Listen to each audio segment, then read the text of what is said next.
In this tutorial, I'm going to show you how to debug Java applications. Debugging means finding and removing errors in a program. So here we have this simple Java program. In our main method, we print the start message on the terminal.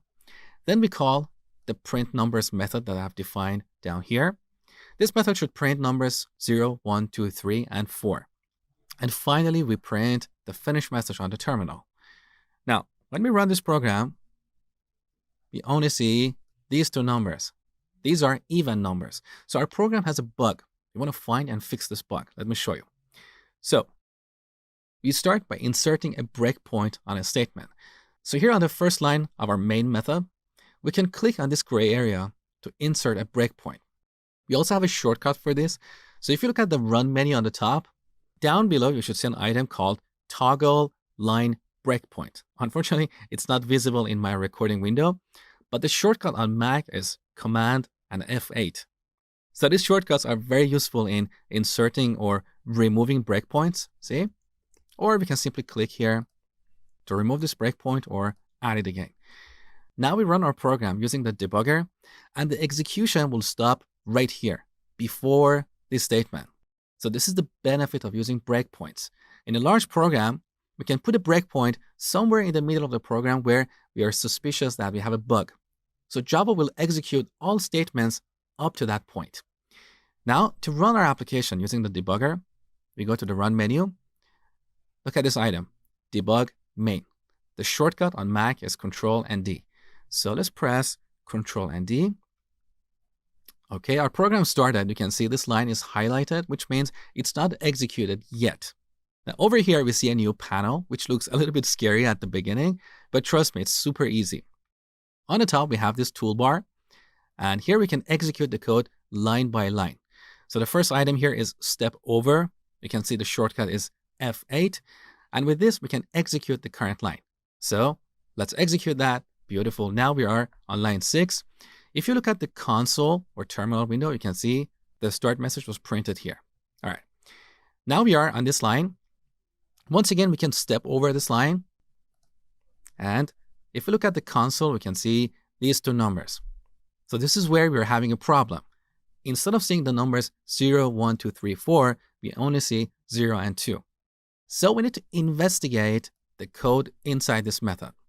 But now we're on this line. So I'm going to rerun our program. And next time, we want to step into this method and see what's going on there. So using this icon, we can rerun our program.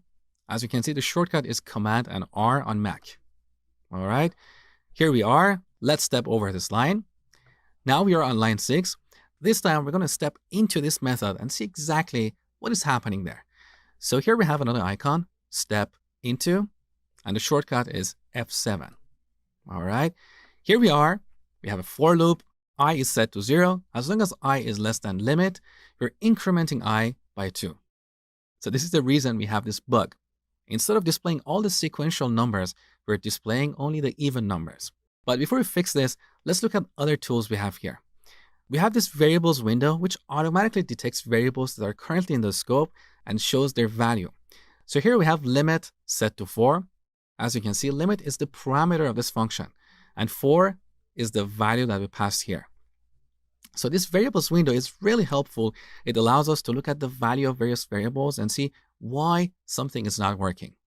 Now, currently we haven't executed this line. That's why we don't see I in this window. Let's step over this line. Now you can see I is set to 0. So we are in the first iteration of this loop. Let's execute this line as well. Back to the console window. So we saw 0. Now let's step over this line one more time. We are on line 12, and on the right side, you can see the current value of I. So these are some additional hints that IntelliJ adds to our code. It makes it really easy to debug our applications. Now back to the debugger panel. Most of the time, you see the variables that are important here. But if there is something that is not detected, you can always add a watch.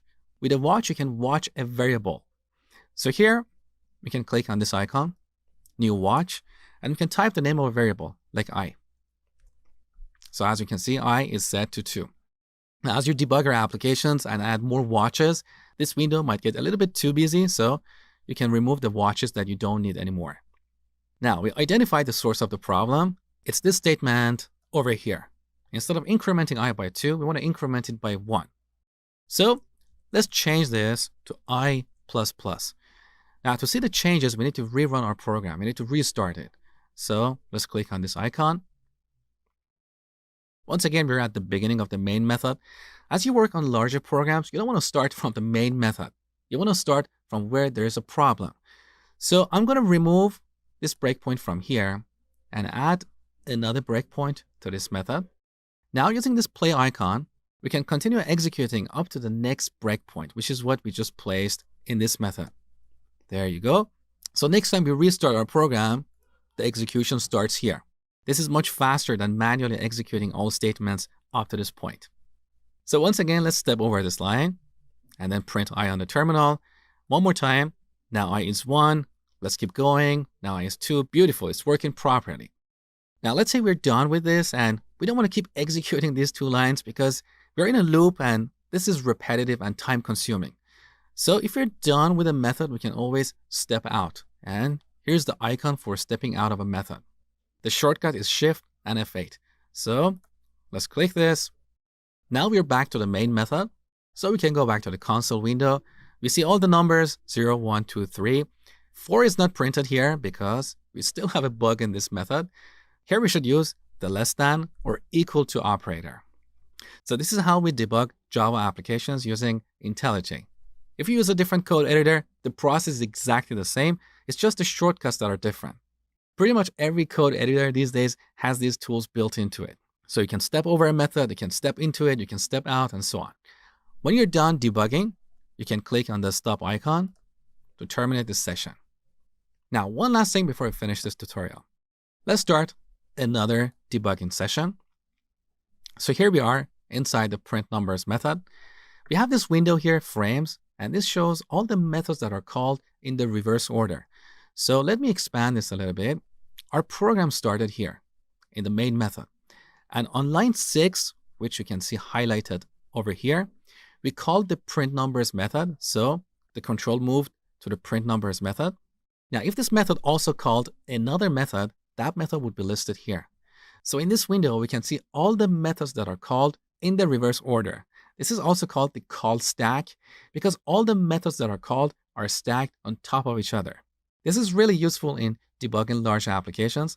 You can put a breakpoint somewhere in the middle of the code and look at the frames window to see how you got there. You can see all the methods that are called to get to that point. Very, very useful.